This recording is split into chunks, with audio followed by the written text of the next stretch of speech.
Interim budget जो भी उन्होंने प्रस्तुत किया है बहुत ही इंकरेजिंग है, बहुत ही उत्साहवर्धक है और आगे के लिए भी और अधिक आशाएं बढ़ती हैं। और भारत की इकॉनमी की साइज जितनी इस समय है, इसमें पूरी तरह से मैं आश्वस्त हूँ कि इस इंटरिम बजट के कारण ही जो भी इंडिकेशन इस बजट से मिले हैं कि हमारी इकॉनमी जो आज दुनिया की टाइप 5 कंट्रीज में है उसकी साइज बढ़कर 2027 तक मोर देन $5 ट्रिलियन जाएगी और 2030 आते मोर देन $7 ट्रिलियन। सर 2047 का जो एक रोड मैप दिया है प्रधानमंत्री जी, या उस रोड मैप उस टारगेट को हम अचीव करेंगे, हम लोग पूरी तरह से। दुनिया में भारत को तीसरी अर्थव्यवस्था बनाने का जो संकल्प प्रधानमंत्री जी ने किया है उसी के अनुसार वित्त मंत्री जी का ये बजट हिंदुस्तान की आर्थिक क्षेत्र को मजबूत करने वाला है, एक्सपोर्ट को बढ़ाने वाला है, उद्योग व्यवसाय की तरक्की करने वाला है और रोजगार नए क्रिएट करने वाला है। मुझे विश्वास है कि इंफ्रास्ट्रक्चर को अब जब से ज़्यादा प्रायोरिटी मिली है। हमारा भी बजट काफ़ी बड़ा है और निश्चित रूप से आने वाले समय में हमारे देश का रेलवे का, हवाई जहाज, एयरपोर्ट्स, रोड और पावर, ये जो इंफ्रास्ट्रक्चर के चारों क्षेत्र हैं, हम वर्ल्ड स्टैंडर्ड के बनेंगे, ऐसा मुझे विश्वास है। देश के विकास को गति देने वाला, रोजगार को बढ़ाने वाला और गांव गरीब मजदूर किसान के कल्याण की सोच रखने वाला ये बजट आदरणीय प्रधानमंत्री नरेंद्र मोदी जी के नेतृत्व में वित्त मंत्री निर्मला सीतारमण जी ने दिया है। मैं दोनों को बहुत बहुत शुभकामनाएं और शुभेच्छा देता हूं। एक ऐतिहासिक बजट है जो पूर्ण रूप से परिलक्षित करता है कि प्रधानमंत्री नरेंद्र मोदी जी के नेतृत्व में जो भारत में एक नई क्रांति और परिवर्तन पिछले एक दशक में आई है, एक विकसित भारत का लक्ष्य, एक आत्मनिर्भर भारत का लक्ष्य, एक विश्व गुरु बनने का लक्ष्य, उन तीनों लक्ष्यों के प्रति पूर्ण श्रद्धा के साथ और गति के साथ भारत बढ़ चुका है। हमारी 4 जो जात प्रधानमंत्री के मस्तिष्क में है, हमारी महिलाएं, हमारे नौजवान, हमारे गरीब, हमारे अन्नदाता, उनके पूर्ण रूप से ऊर्जावान होने के आधार पे ही भारत आगे बढ़ेगा। और जो नए नए कीर्तिमान हर एक क्षेत्र में हमने स्थापित किए हैं, चाहे अधोसंरचना हो, चाहे प्रधानमंत्री आवास योजना हो, जो चाहे गरीब कल्याण योजना हो, चाहे आयुष्मान कार्ड योजना हो, एक एक क्षेत्र में हमारे नौजवानों ने नए कीर्तिमान स्थापित किए, चाहे ओलंपिक्स हो, चाहे कोई भी प्रतिस्पर्धा हो। भारत अब आगे बढ़ चुका है, यही समय है, सही समय है। अप्रोच से भारत सरकार की प्रधानमंत्री नरेंद्र मोदी जी के नेतृत्व में चली है।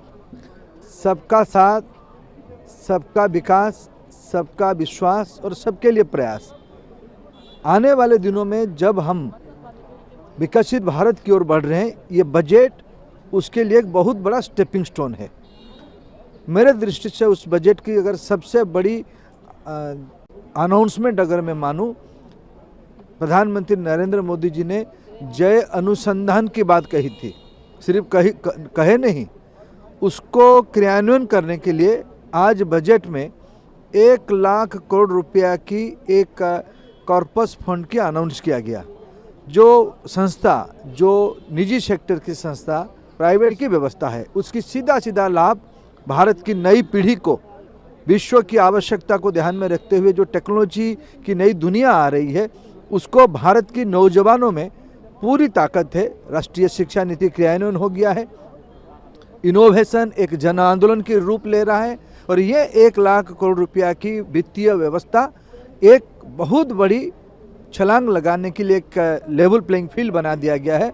आने वाले दिनों में भारत एक जिम्मेवार देश के नाते विश्व समस्या की साथ साथ भारत की रोजगार सृजन, भारत की ईज ऑफ लिविंग, भारत में एक चरम सुखद स्थिति तक ले आने के लिए काम होगा। आपके मंत्रालय से दो सवाल से संबंधित सर कि एक जो 1 करोड़ 40 लाख लोगों को, युवाओं को स्किल्ड किया गया है और दूसरी तरफ 390 यूनिवर्सिटी खोले गए हैं पिछले 10 साल में, इसके बारे में थोड़ा जानना। देखिए, PM श्री के बारे में चर्चा हुई है, नए यूनिवर्सिटी के बारे में चर्चा हुई है, नए IIT, नए IIM, ये सारे जो उल्लेख किया गया है, ये सब उस दिशा में एक एक कदम है। स्किल इंडिया के तहत 1 करोड़ 40 लाख नई पीढ़ी की लोगों को स्किल अपस्किल रीस्किलिंग करने की बात कही गई है। ये आने वाले दिनों में और गति पकड़ेगी। इस बजट जिस प्रकार की कैपिटल स्पेंडिंग बढ़ी है इस बजट में, जिस प्रकार की देखिए 3 नया रेलवे कॉरिडोर की बात कही गई, इसकी सीधा सीधा अर्थ ज़्यादा लोगों के लिए रोजगार सृजन होगा, ज़्यादा स्किल मैन पावर लगेंगे, लोगों की जीवन मान में बढ़ोतरी होगा। ये सीधा सीधा बहता है। ये बजट मैं अगर एक लाइन पे उसको कहूँ, वेलफेयर और वेल्थ क्रिएशन दोनों की संतुलन की ये प्रधानमंत्री नरेंद्र मोदी जी की जादुई करिश्मा है। अंतरिम बजट है, लेकिन इतना बढ़िया बजट जो एक दिशा देता है। अगले बार जब रेगुलर बजट पेश करेंगे, उस बीच का जो फासला है उसको पूरा करके साथ साथ पूरा 2047 तक विकसित भारत का नींव कैसे रखना है, इतना सुंदर से रखा। मैं वित्त मंत्री निर्मला जी को और आदरणीय प्रधानमंत्री मोदी जी को बधाई देता हूं। इतना शानदार अंतरिम बजट जो पेश किया है आज, और कोई सेक्टर छूटा नहीं है।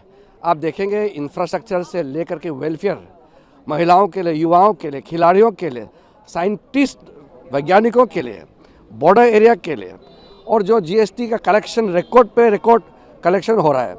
इतना बढ़िया फाइनेंशियल स्थिति देश का आज मोदी जी के नेतृत्व में पहुंचाया है कि हम दुनिया का सबसे कॉन्फिडेंट देश बन गए हैं आर्थिक व्यवस्था के मामले में भी। ये विकसित भारत के लिए जो 4 पिलर रखा गया, किसान, युवा, गरीब और महिला, ये चारों का समावेश था इसमें। अब प्रधानमंत्री आवास में 3 करोड़ 2 करोड़ घर और स्वीकृत करना,